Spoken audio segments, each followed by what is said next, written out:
Halo, selamat malam, Hai, Lady. selamat malam. Ya, malam semuanya. Pak Arvin apa kabar?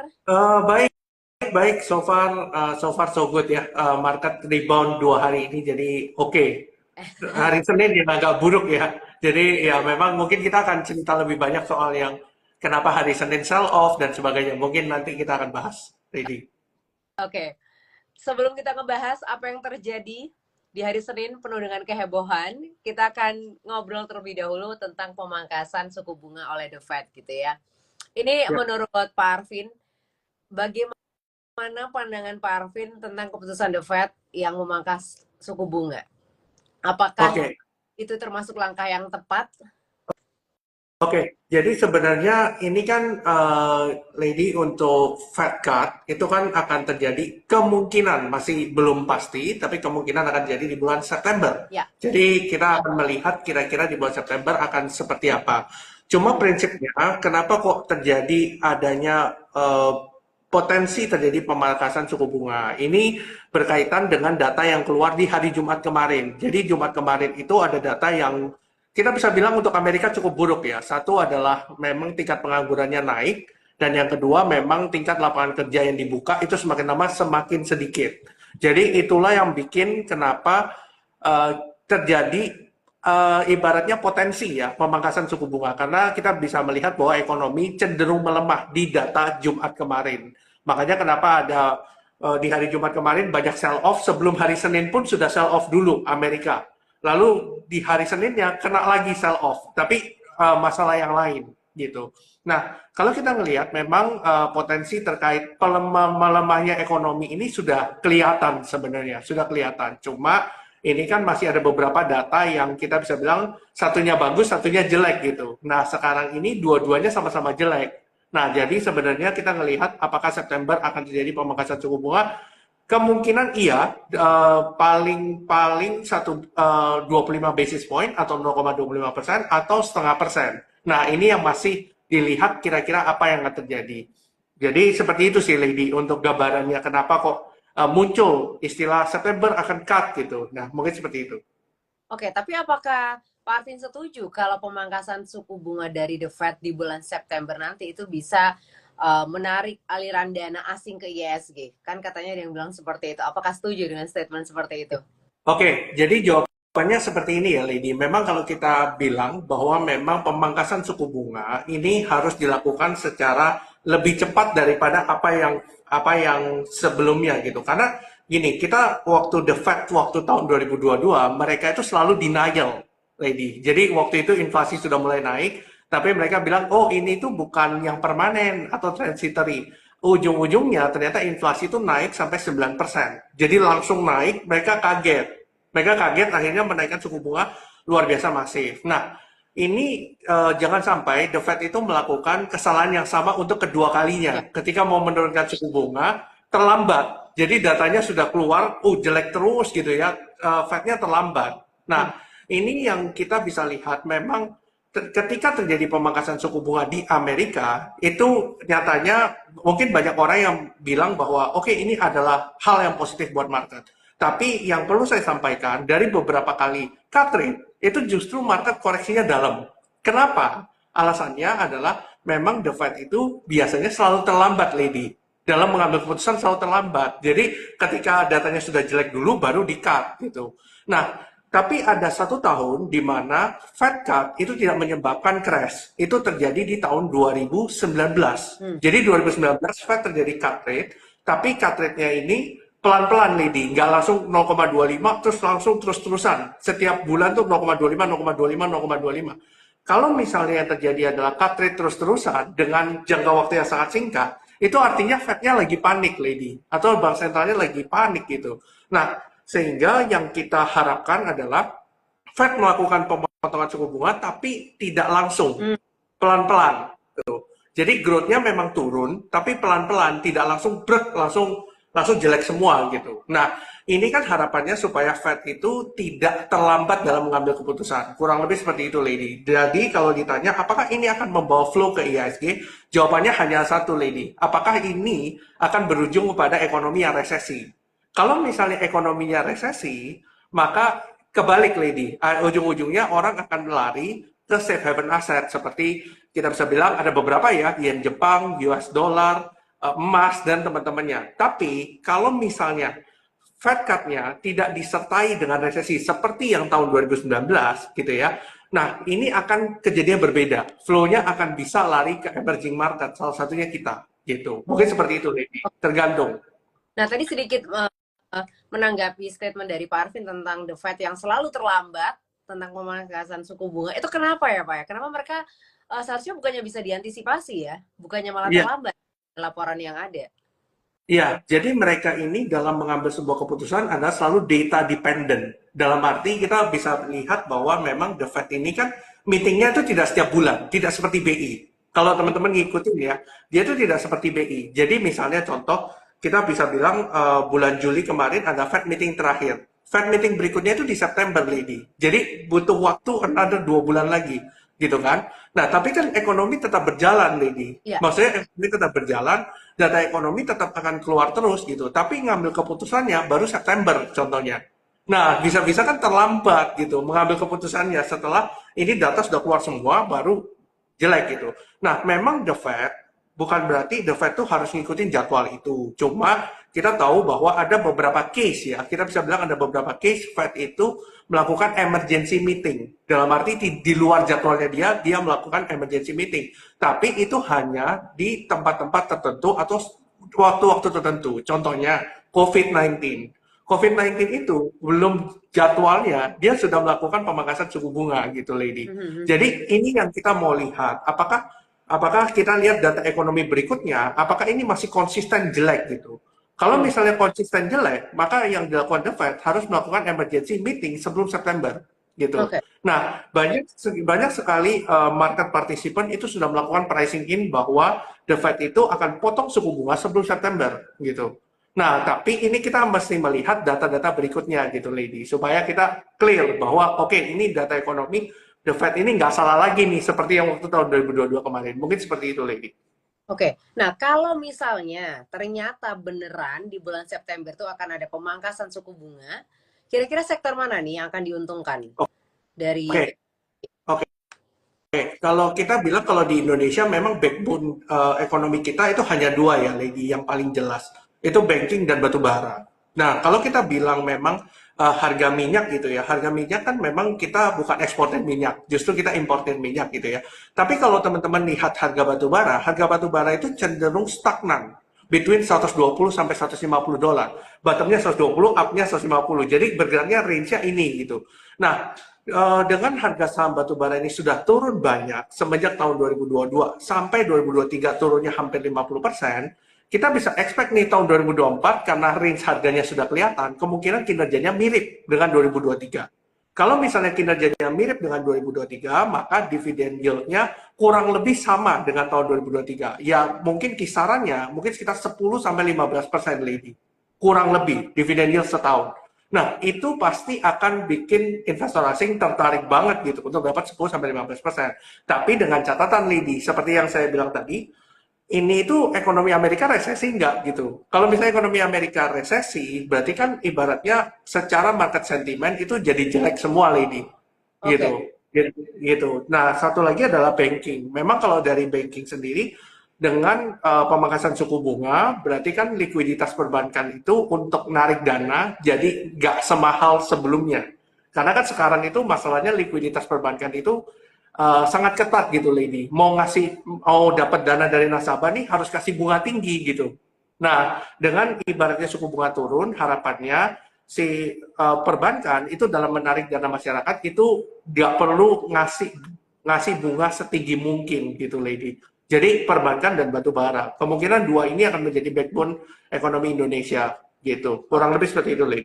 Dengan kondisi yang penuh dengan tidak kepastian ini ya, karena kan kita harus juga menunggu data, kemudian juga harus menunggu announcement dari The Fed gitu ya, belum lagi melihat situasinya apakah resesi atau tidak. Kira-kira tips terbaik untuk para investor dan juga para trader yang ingin memanfaatkan kondisi seperti ini, itu apa nih? Ada tipsnya nggak nih, Pak? Oke, jadi sebenarnya penting sekali untuk melakukan diversifikasi juga, Lady. Dalam arti memang kita kan ibaratnya kondisinya sangat tidak pasti ya. Even kita bisa bilang Warren Buffett itu juga kemarin baru jual Apple stocks-nya. Hampir separuh dari Ya, holdingnya dia jual untuk beli treasury holding gitu. Dalam arti, jangan-jangan Warren Buffett ini sudah tahu gitu kemungkinan apa yang akan terjadi di depan kan. Kenapa kok piling up cash segitu banyak gitu. Nah, pastinya ini juga akan menjadi concern kita juga gitu. Nah, apakah ini akan berujung ke resesi atau tidak? Nah, ini kan masih jadi pertanyaan nih. Jadi kita itu masih waiting in the sidelines menunggu kira-kira ekonomi Amerika seperti apa. Nah, jadi kesimpulannya adalah kemungkinan kita boleh chip in ke stocks yang berfundamental baik gitu ya. Tapi kita harus tahu juga bahwa ada kemungkinan dikasih diskon yang lebih besar nih kalau misalnya terjadi resesi. Nah, kalau terjadi resesi berarti kan diskonnya lebih besar kan. Otomatis kita itu akan mendapatkan dividen yield yang jauh lebih besar gitu. Kalau misalnya ternyata terjadi resesi dan itu impact ke market gitu ya, impact ke market IHSG secara keseluruhan. ya, Nah, dengan begitu kita bisa dapat kesempatan terbaik untuk cicil barang-barang yang bagus di harga yang lebih murah. Karena secara fundamental kita itu sebenarnya ekonomi kita itu tidak interconnected dengan Amerika sebenarnya karena exposure kita ke Amerika tidak terlalu besar. Ini persis seperti tahun 2008 di mana 2008 terjadi mortgage subprime mortgage gitu ya, krisis housing. Tapi kita itu ibaratnya kalau kita tanya orang tua kita dan sebagainya gitu ya tahun 2008 itu nggak merasakan apa-apa lady karena memang kita itu tidak interconnected dengan mereka, tapi di satu sisi ya sentimen is a sentiment kan gitu. Maksudnya IHSG juga crash waktu itu gitu, tapi itu menjadi kesempatan untuk ngambil gitu loh ketika harganya murah. Jadi kebanyakan orang itu jadi misalnya lihat harganya turun banyak ya jadi takut lady. Justru terbalik gitu. Justru terbalik harusnya. Kurang lebih seperti itu sih lady. Jadi strategi saat ini ya tetap invest in stocks berfundamental bagus, tapi keep buffer cash untuk kalau misalnya terjadi worst thing happen gitu, lady. Oke. Tapi tadi kan Pak Arvin bilang ya, kalau misalnya IHSG itu tidak terlalu interconnected dengan pasar US ya, benar kan? Betul, Tapi betul.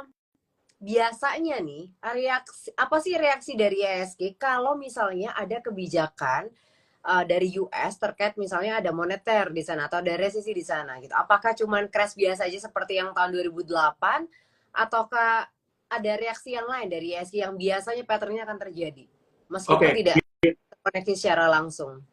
Oke, biasanya yang terjadi itu gini, Lady. Biasanya karena kalau terjadi resesi di Amerika, berarti kan ada something trigger yang besar. Entah dari finansialnya, atau entah dari kalau kita lihat kan beberapa data seperti kredit bubble untuk consumer dan sebagainya. Ini kan menjadi concern kan. Dan kita tahu bahwa akan terjadi beberapa hal titik-titik tertentu yang kita tahu nih. Kemungkinan ini akan terjadi, tapi kita belum melihat dalam waktu dekat. Nah, biasanya memang kita tidak interconnected seperti saya bilang. Reaksinya itu biasanya adalah, oke, IHSG dijual gitu ya, atau emerging market stocks atau bonds itu dibuangin semua, lady. Karena ini kan very risky. Yang terjadi adalah dolarnya jump, lady.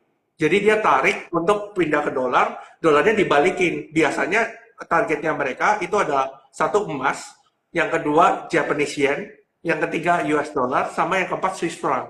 Nah, kemana tiga instrumen ini diputar? Biasanya mereka putar ke obligasi negara mereka masing-masing, lady. Ya. Jadi kalau mereka US dollar, mereka akan pegang obligasi US. Kalau mereka pegang Japanese yen, mereka akan pegang obligasi Jepang, gitu.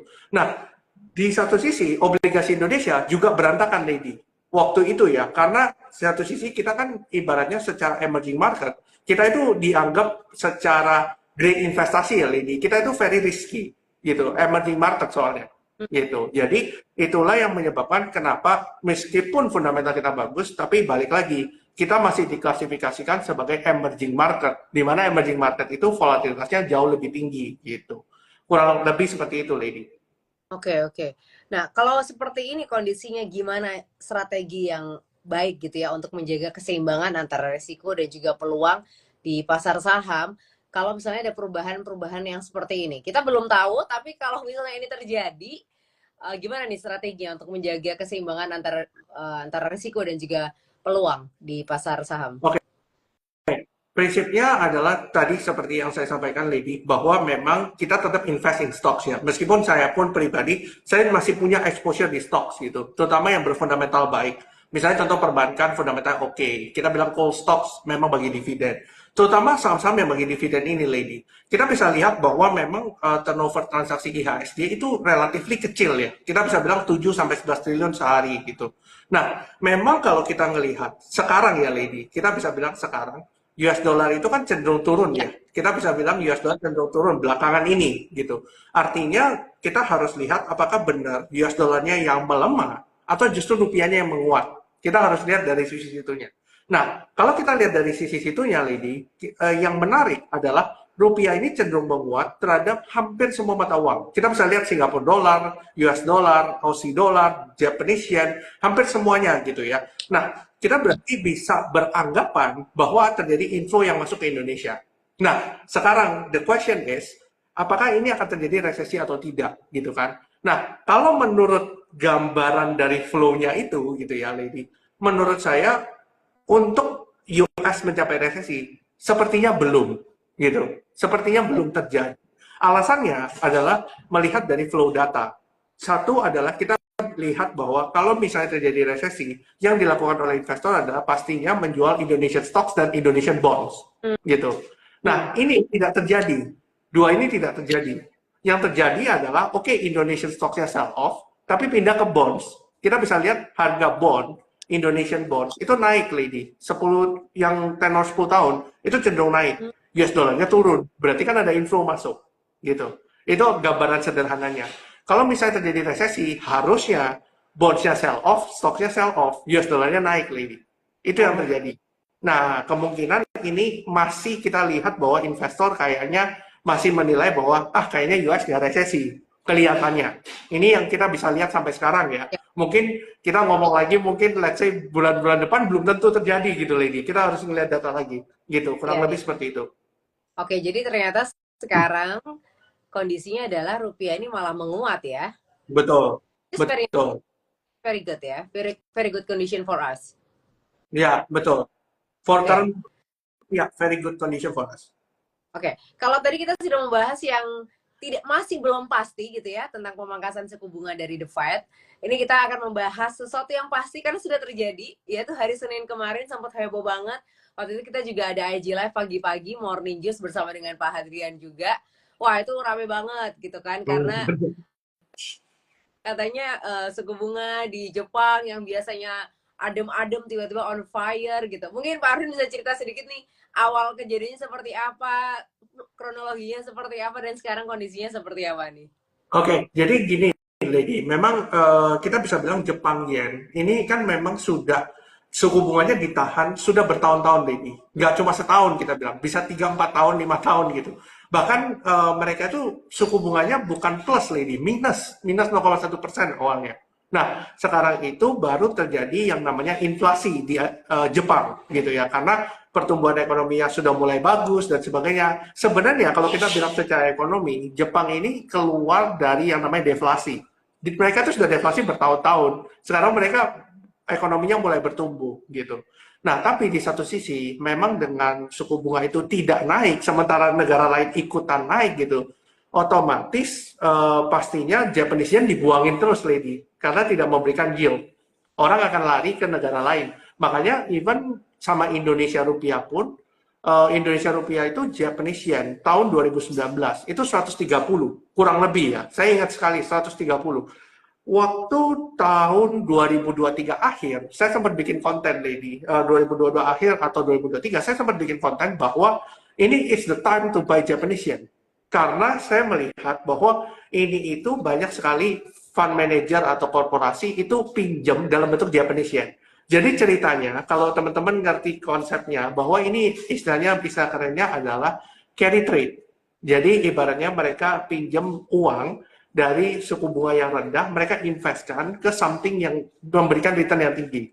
Jadi ibaratnya, supaya teman-teman ngerti konteksnya, bahwa mereka itu fund manager pinjam nih, misalnya dari Bank of Japan atau anywhere else ya, bank di Jepang gitu, suku bunganya 1%, Lady. Suku bunganya 1% setahun gitu.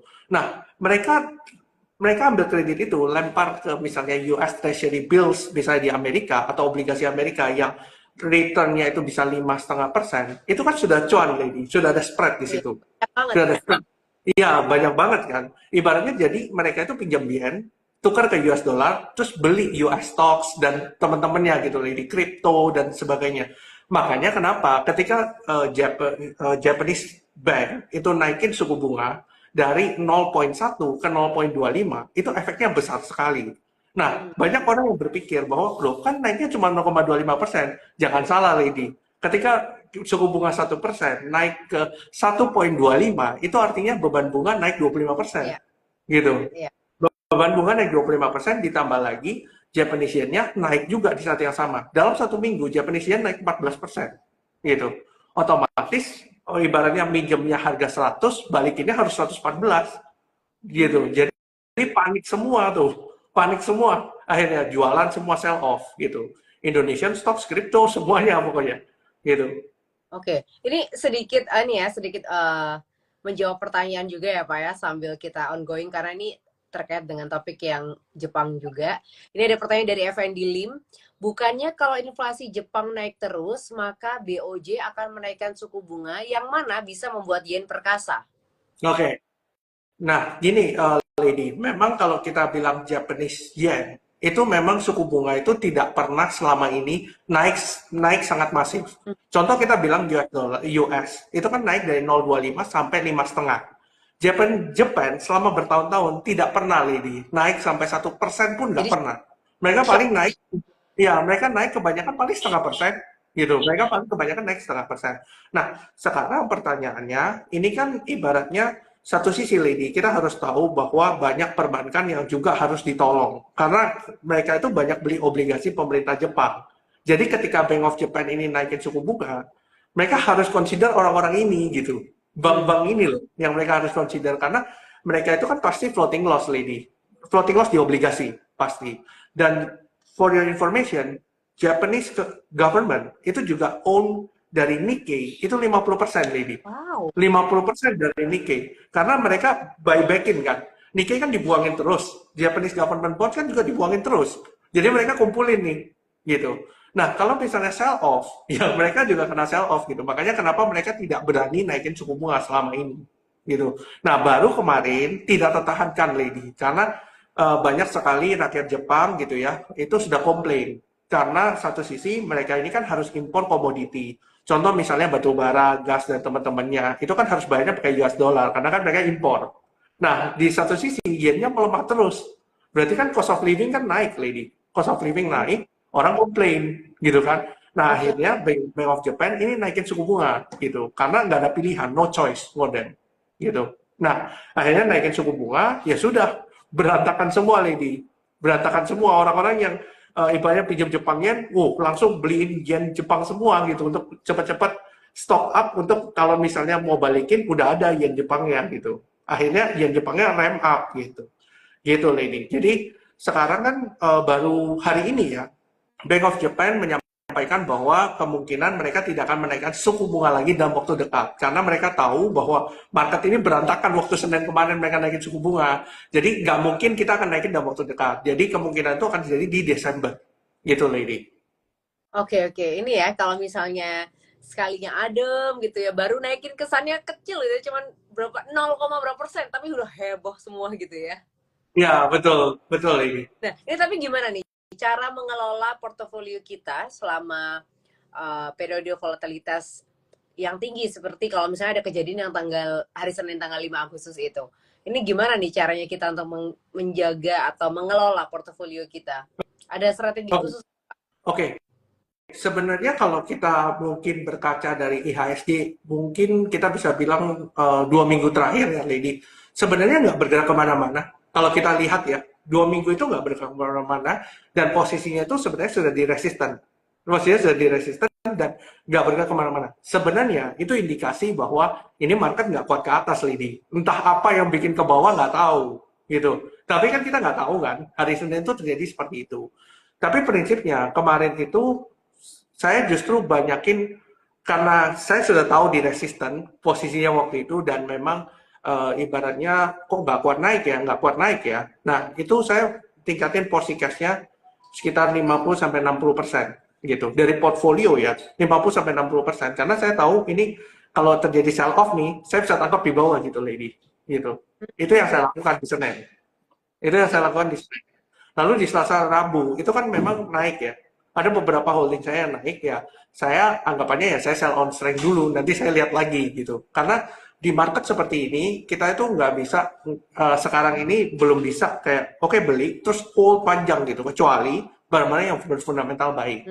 Contohnya misalnya kita ngomong banking ya, at least kalau turun pun kita kan dapat dividen lagi. Tapi Iya. kalau misalnya saham-saham yang misalnya kita nggak bagi dividen atau fundamentalnya tidak terlalu oke, maka untuk dapat conviction untuk nge-hold itu kan nggak ada gitu. Nah, jadi itu yang harus dibedakan. Maksudnya kita harus tahu yang mana kita bisa pegang panjang, yang mana yang tidak gitu. Kalau kita tahu ini nggak bisa nih, kita pegang panjang nih, ya udah kita main cuma 1-2 hari ya sudah, buang dulu, clear dulu. Mau dia naik turun terserah gitu. Yang penting saya aman dulu gitu. Kurang lebih seperti itu ini. Oke, oke. Ini untuk Sobat JOC semuanya yang mau nanya, boleh langsung saja tulis pertanyaan di kolom komentar atau di kolom pertanyaan. Nanti kita akan bahas bersama dengan Pak Arvin. Tapi sebelum kita menjawab pertanyaan yang ada, saya mungkin kasih last question juga untuk Pak Arvin. Dari kejadian tanggal 5 Agustus hari Senin yang very sudden. Mungkin bukan sudden yang gimana ya, tapi I do believe mungkin government dari Jepang tuh sudah mungkin menghitung, menganalisa, memikirkan bukan yang tiba-tiba gitu ya, tapi mungkin sudah sebuah analisa panjang juga sehingga akhirnya mereka memutuskan untuk mengambil keputusan untuk menaikkan suku bunga. Tapi mungkin bagi orang-orang yang nggak tahu tiba-tiba kena berita sepertinya cukup mengagetkan gitu ya. Pelajaran apa yang bisa kita ambil dari crash kemarin hari Senin ini, Pak? Oke, sebenarnya pelajaran pertama adalah lakukanlah diversifikasi. Itu yang paling penting. Karena maksudnya kita sebenarnya nggak tahu juga bahwa meskipun seperti saya pun, meskipun maksudnya saya koleksi Jepang Yen juga, tapi saya juga tidak nyangka gitu bahwa naiknya 1 minggu 14%. Kan nggak ada yang tahu gitu Ya. kan. Nah, tiba-tiba naiknya segitu banyak. Jadi penting untuk melakukan diversifikasi itu satu. Yang kedua, kita tahu bahwa aset kelas itu sebenarnya banyak. Nggak cuma saham aja. Ada beberapa aset kelas yang lain gitu, yang kita bisa manfaatkan di tengah market yang seperti ini. Yang ketiga, yang perlu kita tahu bahwa cash level itu penting. Karena balik lagi, ketika kita masuk, misalnya nih, kita masuk Jumat gitu ya, terus tiba-tiba Seninnya crash dan kita nggak bisa ngapa-ngapain gitu. Kan sedih juga, nggak dapat opportunity kan. Gitu.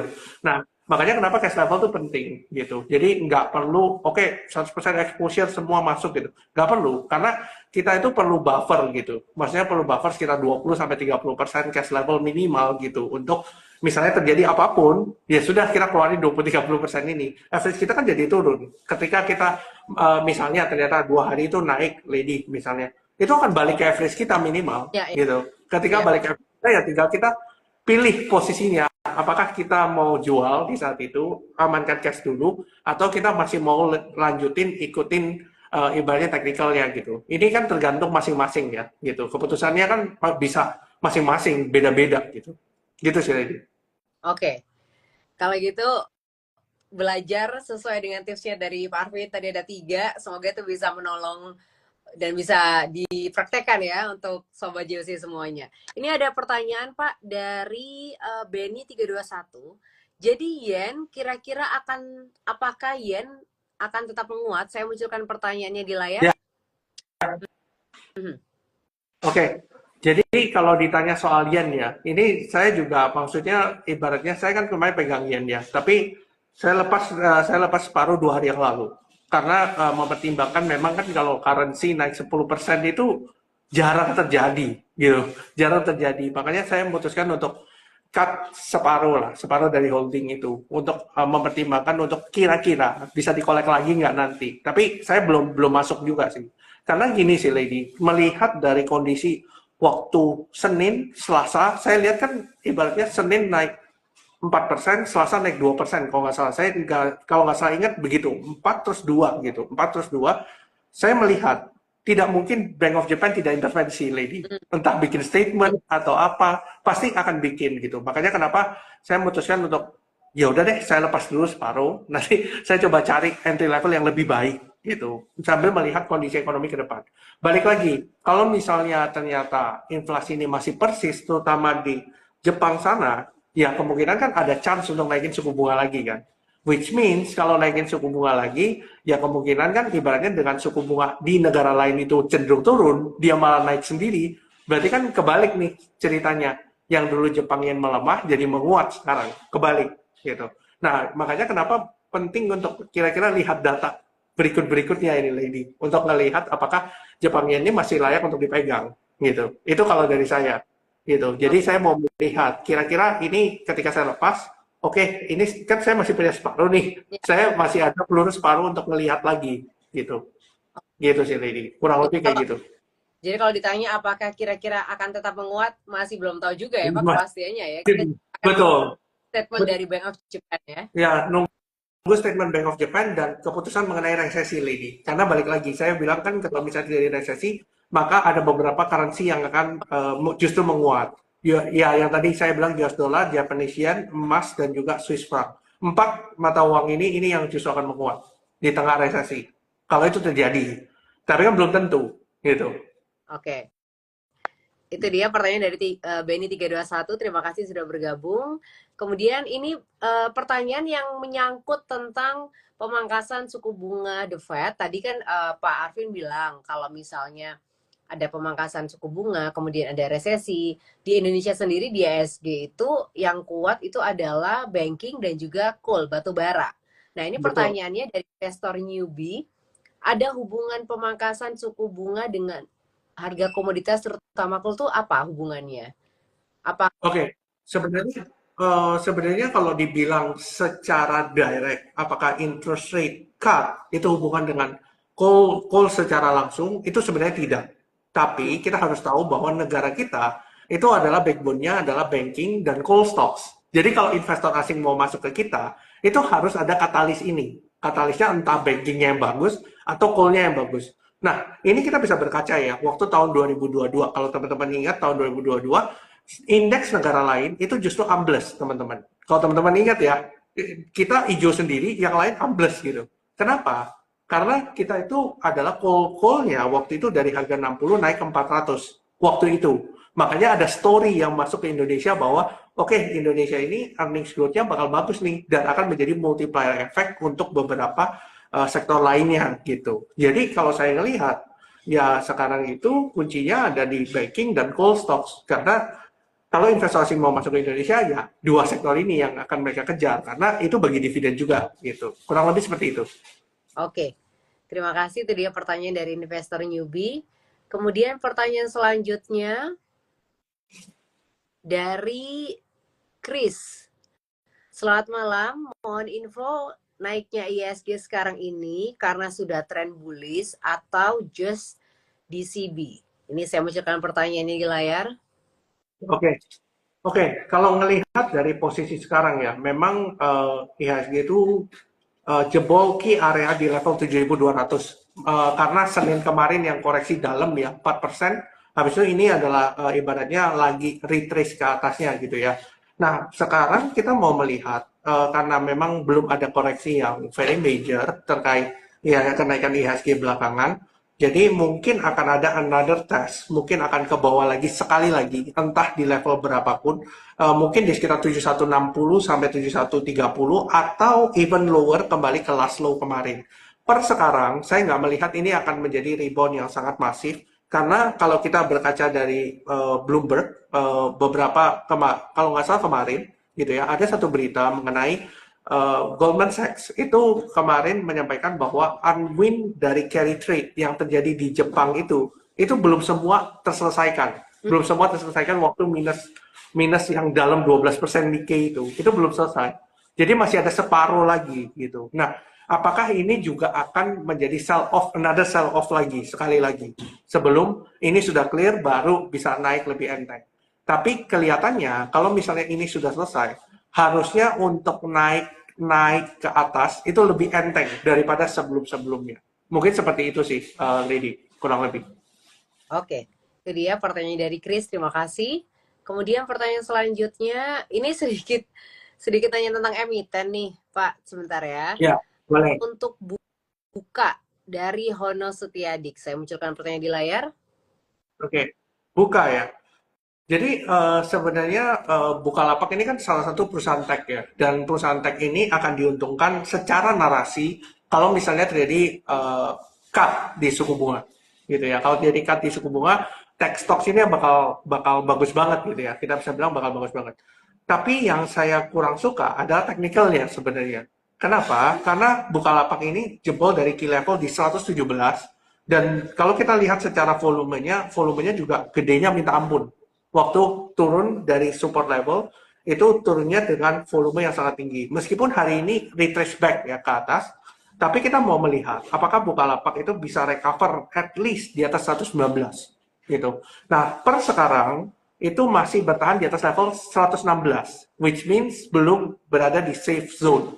Safe zone-nya di 119 gitu. Karena the last support yang dia breakdown itu 119 gitu. Jadi kalau misalnya dia bisa flip ke atas di atas 119 lagi, berarti kita bisa consider kemarin itu cuma false break. Tapi kalau melihat dengan kondisi volume yang sangat besar, saya nggak yakin gitu, apakah bisa kembali ke atas 119. Kalau misalnya, menurut saya, mungkin strateginya ya, mungkin kalau sudah punya, kalau saya, mungkin akan saya sell dulu di level-level ini, nanti saya lihat lagi gitu. Kalau misalnya dia bertahan di atas level 119, baru saya entry lagi. Kurang lebih seperti itu, kalau strateginya. Oke, itu dia tentang buka. Pertanyaan dari Hono Setiadik, terima kasih. Kemudian ini juga masih tentang emiten dari Lutfi. Pertanyaannya, kok kalau mau masuk Adaro di harga berapa?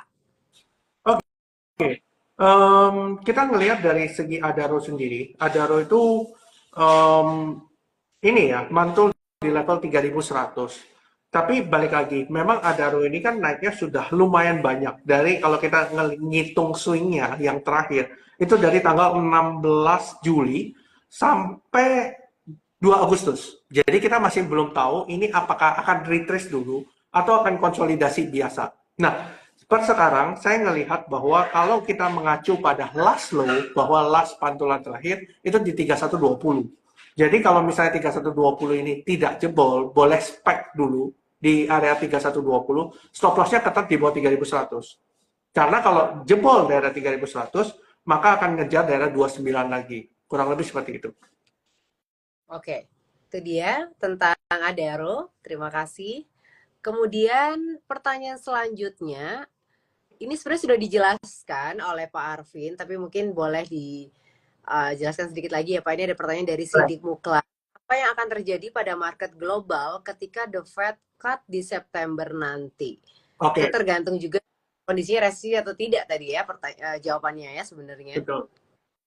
Betul. Jadi mungkin kalau saya jelaskan sedikit, kondisinya tergantung resesi atau tidak. Mungkin saya cerita bahwa ketika Fed cut rate dari 5 Fed cut rate itu 4 berujung ambles, satu yang selamat waktu tahun 2019.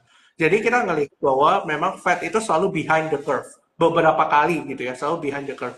Jadi dia belum sempat ngekat, ekonomi sudah ambles duluan gitu. Nah, ini yang mau kita lihat, apakah Fed ini kali ini itu justru behind the curve atau dia itu justru selamat gitu dari kemarin resesi gitu. Kurang lebih seperti itu sih. Oke, itu secara singkat karena tadi udah dijelasin juga. Dan untuk Sobat Jose yang mungkin baru gabung di tengah-tengah nanti jangan khawatir. IG Live ini akan saya save, jadi bisa ikutin lagi dari depan, bisa dengerin lagi rerunnya. Karena mungkin tadi baru bergabung di tengah-tengah terus dengerinnya separoh gitu, jadi nanya lagi gitu Betul, ya.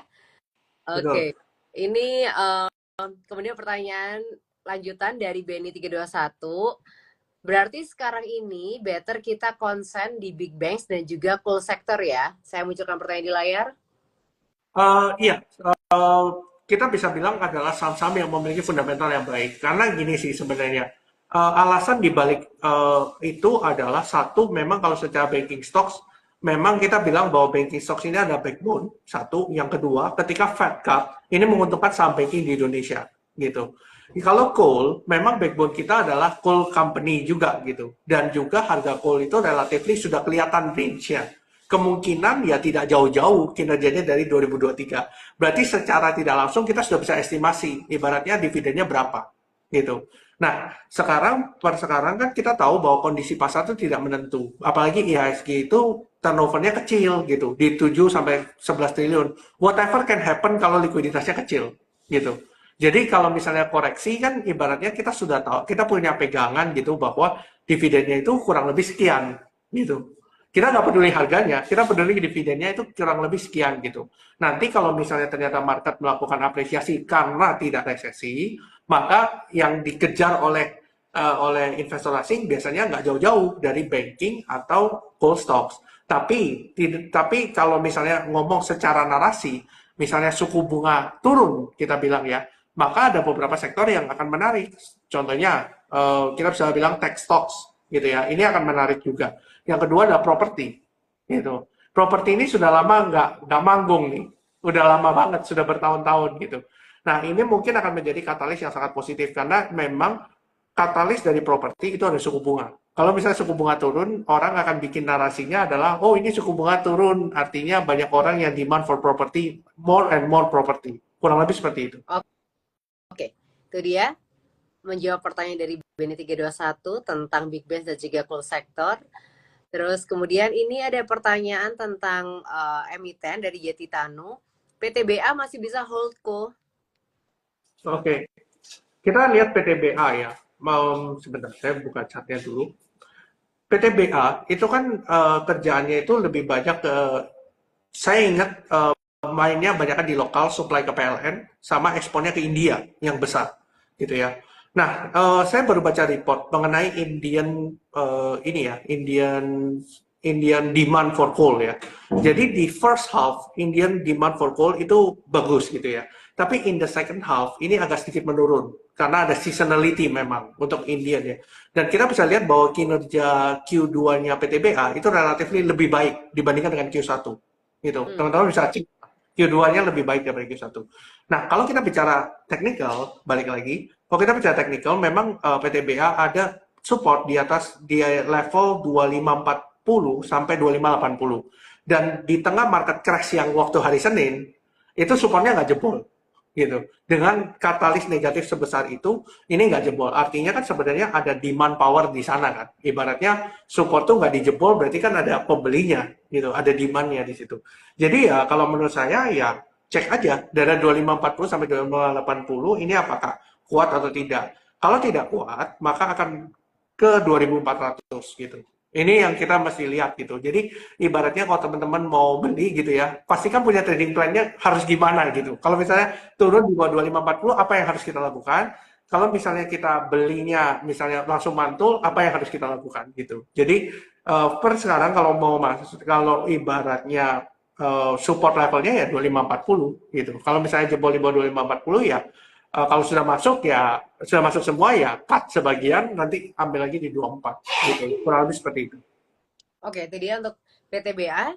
Kemudian pertanyaan selanjutnya dari Ryan Niko. Bagaimana view obligasi Indon-Indois kalau misalnya the Fed cutting rate lebih cepat? Nah, jadi gini, makanya kenapa saya tadi bilang bahwa ini tergantung dari alasan The Fed memangkas suku bunga. Karena kalau misalnya The Fed itu memangkas suku bunga, dan justru ya, misalnya The Fed itu memangkas suku bunga, tadi kan saya bilang bahwa jadwal The Fed itu sebenarnya September. Ya. Kalau misalnya The Fed itu cut suku bunga lebih cepat daripada September, berarti kan ada something bad in economy sampai dia harus bikin emergency meeting, lady. Jadi maksudnya berarti ada kepanikan nih di sini gitu. Nah, itu adalah malah justru sign yang nggak bagus. Justru saya berharap malah September yang cut. Justru saya malah berharap nunggu September aja. Berarti kan nggak ada data ekonomi yang buruk gitu ya. Sampai dia September cut sekali ya, berarti sudah sesuai according to the plan gitu ya. Bahwa ya udah September memang cut gitu. Dan harapannya ketika dia September cut, data sebelumnya itu tidak jelek. Harapannya gitu. Gitu. Kalau harapannya bahwa data sebelumnya tidak jelek, maka kan Indon-Indois itu adalah obligasi dalam bentuk US dollar, tapi emerging market kan, gitu kan kita ceritanya. Nah, balik lagi, ini apakah resesi atau tidak? Kalau misalnya resesi, maka obligasi itu akan dibuangin juga, gitu. Terutama Indonesia punya ya, emerging market gitu. Jadi mereka akan flight to USD, terus beli obligasi di sana, di US, gitu. Tapi kalau yang terjadi kebalikannya, ketika ternyata tidak resesi nih, ternyata tidak resesi, dan dilakukan cut rate dan tidak resesi, berarti kemungkinan akan ada inflow ke Indon dan Indois. Berarti kan market berani risk on lagi, gitu, dan akan beli obligasi negara Indonesia yang kalau nggak salah yieldnya sekarang di 5 persenan kalau nggak salah, gitu. Karena mereka kan ibaratnya di US cut rate nih, nggak mungkin kasih return tinggi dong. Mereka harus pindah ke emerging market yang lebih berisiko tapi yield-nya lebih tinggi. Kurang lebih seperti itu, Lady, gambarannya. Oke, itu dia tentang view obligasi Indon-Indois. Kemudian ini ada komentar dan pertanyaan sebentar dari Yahya 1275. Ini oil kan turun. Hmm. Saya khawatir harga coal juga ikut turun. Dan saya masih khawatir emiten-emiten coal yang belum keluar laporan keuangan Q2-nya tuh jelek. Apa tidak menunggu koreksi lebih lanjut untuk saham coal? Ini terkait dengan tadi kita yang coal itu ya Pak ya, batu bara. Oke, jadi mungkin teman-teman bisa cek gitu ya. Ada beberapa emiten yang sudah merilis laporan keuangan, terutama yang ini ya, Lady, ibaratnya sudah keluarin laporan keuangan dan misalnya buruk gitu ya. Ada beberapa sih yang buruk terus ibaratnya harga sahamnya langsung turun gitu. Ya. Nah, ada beberapa saya ingat kalau nggak salah Indika. Indika itu kalau nggak salah ketika keluar laporan keuangan jelek, terus langsung minus 5%. Gitu kalau nggak salah. Tapi ada juga yang jelek, ada narasi terkait batubara juga, yaitu UNTR. UNTR ini juga keluar laporan keuangan Q2-nya jelek, gitu. Tapi harga sahamnya memang turun di awal-awal, tapi habis itu langsung rebound kembali. Nah, jadi kelihatannya ini itu ada demand-nya, asal perusahaan batubara yang bagi dividen saya cerita, Lady. Indi itu dividennya tidak sebesar Adaro, PTBA, dan teman-temannya, ITMJ, dan teman-temannya. Jadi nggak segede itu, gitu. Makanya Indi itu dipanis luar biasa ketika kinerjanya keluar. Nah, kalau misalnya ternyata dia itu bagi dividen, ya boleh aja sih. Maksudnya ibaratnya, oke, kinerja Q2-nya jelek gitu ya, terus ada sell off. Ya dilihat support level yang terdekat ini jebol apa enggak. Kalau misalnya nggak jebol, ya teman-teman boleh masuk. Gitu. Karena berarti kan ada demand kan di situ. Berarti kan ada estimasi bahwa kemungkinan ke depan akan lebih baik. Nah, kalau bicara soal oil, tadi seperti kita bilang oil ya, memang oil itu nggak kemana-mana. Kalau kita lihat dari beberapa bulan terakhir itu nggak kemana-mana. Meskipun ada sentimen perang dan sebagainya, naik sebentar terus turun lagi. Naik sebentar terus turun lagi. Tapi kalau teman-teman perhatiin harga coal, teman-teman boleh cek di Trading Economics, menjelang bulan Juni sampai Agustus, itu kecenderungannya naik, nggak turun. Gitu. Dibandingkan dengan oil yang Juni ke Agustus itu turun. Gitu. Nah, apakah ini berkaitan dengan Chinese demand yang mulai recovery? Ya, kita masih belum tahu. Gitu. Apakah ini berhubungan dengan mungkin gini? Saya sempat baca research bahwa keperluan untuk data center itu sangat signifikan dan sangat masif. Dan itu butuh electricity. Dan electricity ini kan tidak mungkin didrive oleh beberapa energi renewable seperti hydropower dan sebagainya. Akhirnya mereka beralih ke batu bara. Gitu. Nah, apakah ini yang drive demand dari batu bara? Karena balik lagi, kalau kita ibaratnya buku teorinya nih, kalau oilnya turun, coal-nya turun, gasnya turun. Tapi ini tidak terjadi di coal, karena ketika oil dan gasnya turun, kok coal-nya malah naik, gitu. Apakah ada permintaan yang lebih tinggi di coal gitu? Karena mungkin belakangan ini kan kita mengalami El Nino ya, yang mana panasnya luar biasa. Jadi ibaratnya PLTA ya, pembangkit listrik tenaga air itu kan kering ya. Otomatis ketika pembangkit listrik tenaga air itu kering, maka orang harus cari sumber energi yang lain. Yang paling gampang dan paling murah adalah batu bara. Itu kurang lebih, Lady. Oke. Itu dia terkait coal dan juga oil, pertanyaan dari Yahya. Kemudian ini pertanyaan selanjutnya dari Ibu Englis. Pertanyaannya adalah ADMR, Medco, view-nya gimana? Thank you. Oke, Adaro Mineral mungkin saya nggak tahu apakah teman-teman tahu gitu ya bahwa Adaro dan Adaro Mineral is doing different thing. Adaro itu doing thermal coal dan anak usahanya adalah Adaro Mineral. Adaro Mineral itu kerjanya adalah cooking coal. Cooking coal ini digunakan untuk pembuatan besi baja, steel, gitu. Pembuatan besi baja, steel, aluminium dan teman-temannya. Nah, ADMR kinerjanya itu bergantung sekali ke China. Karena China ini kerjanya ya itu tadi besi, aluminium itu ADMR ibaratnya suplainya banyak ke sana, ke China kebanyakan gitu. Nah, kalau China-nya lemas, ADMR-nya juga ikutan lemas gitu.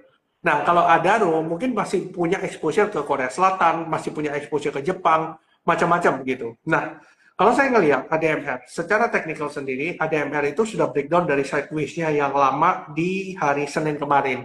Dan ketika dia mencoba untuk kembali ke level selama 2 hari ini, itu tidak bisa bertahan di atas level 1340. Meaning, kalau misalnya itu terjadi, bahwa berarti masih ada selling pressure yang cukup besar atau tidak cukup buyer untuk menahan ADMR ke atas level 1340. So, kalau dari saya, ya mungkin saya kalau misalnya punya seperti ibu tadi, ya mungkin saya akan kurangi posisi dulu di ADMR. Gitu. Itu Oke. kalau ADMR. Lalu untuk Medco, memang untuk Medco itu sedang melakukan buyback gitu ya. Nah, otomatis sebagai emiten itu kan nggak mungkin kan kita buyback gitu ya, tapi harganya mahal gitu. Ya kita mau beli harga semurah mungkin gitu kan.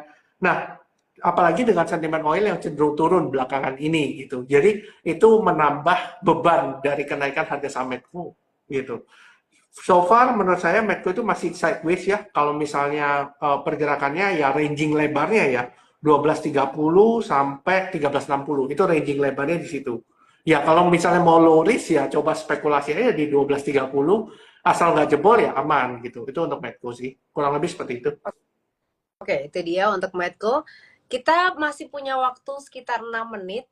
Ya, Semoga keburu menjawab semua pertanyaan ya Pak ya. Karena pertanyaan cukup banyak. Tapi kalau ya. misalnya nggak keburu, saya mohon maaf sebelumnya untuk Sobat Jose semuanya. Ini ada pertanyaan dari Rory Noah. Untuk ESA yang Blue Anomia, gimana insight-nya Ko Arvin? Saya munculkan pertanyaan di layar. Oke, ESA ini kan adalah perusahaan blue ammonia ya, dan kita ini kan ESA ini kan turunannya gas ya. Jadi gas dia jadiin turunannya itu blue ammonia gitu. Nah, per sekarang harga natural gas itu cenderung turun. Itu satu. Yang kedua, memang ESA ini secara kinerja cukup baik ya. Di tahun 2024 ini lebih baik daripada 2023. Karena 2023 kan low base ya. Semua komoditi memang ambles juga. 2024 ini kan cenderung lebih baik. Nah, ESA itu sebenarnya kalau kita bicara support resistant, memang ada support di 755, 755. Nah, masih konsolidasi. Kalau dia selama nggak break di atas 800, sorry, 810 lah ya, kita mungkin kasih spare sedikit, 810, I think, dan tidak hold di atas 810, maka ada chance ESA akan tes lagi 750 sampai 740, gitu. Kurang lebih seperti itu untuk ESA ya. Oke, itu dia untuk kita. Kemudian pertanyaan selanjutnya ini terkait dengan The Fed lagi. Sebentar. Pertanyaan dari Chuan Liu. Kok apakah The Fed bisa print money setelah cut rate di sisi lain debt US cenderung naik terus? Saya munculkan pertanyaan di layar lagi, Pak. Ya, oke. Jadi gini, memang untuk The Fed, memang kita tahu sama-sama bahwa memang pemerintah Amerika ini defisit. Dalam arti income tax-nya dibandingkan dengan expenses-nya, lebih besar expenses-nya. Dan dengan suku bunga yang relatif cukup naik, teman-teman kalau melihat bahwa interest spending di US itu lebih tinggi daripada defense spending bahkan gitu. Nah, dengan posisi suku bunga yang sangat tinggi, artinya mereka restructuring untuk ibaratnya dulu utangnya misalnya cuma bunganya 1%, naik jadi 5%-an lebih gitu. Nah, dan satu sisi mungkin fun fact ya teman-teman, teman-teman tahu bahwa ketika pemerintah Amerika menerbitkan obligasi jangka panjang, kita bisa bilang di atas 10 tahun, itu nggak laku. Gitu. Kenapa nggak laku?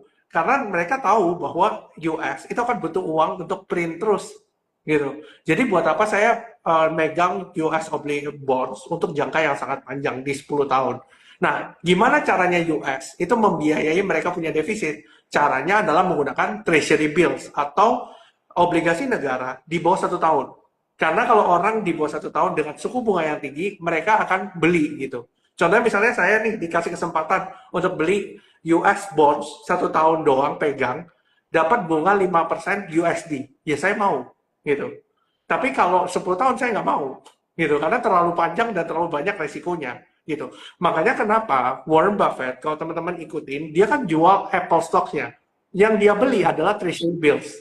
Teman-teman Ya, ngelihat bahwa dia switch-nya ke treasury bills. Artinya memang dia ngelihat bahwa ada potensi di treasury bills di mana ya sekarang US stocks lagi overvalued lah ya gitu. Maksudnya karena liquidity banyak, US stocks-nya naiknya banyak gitu.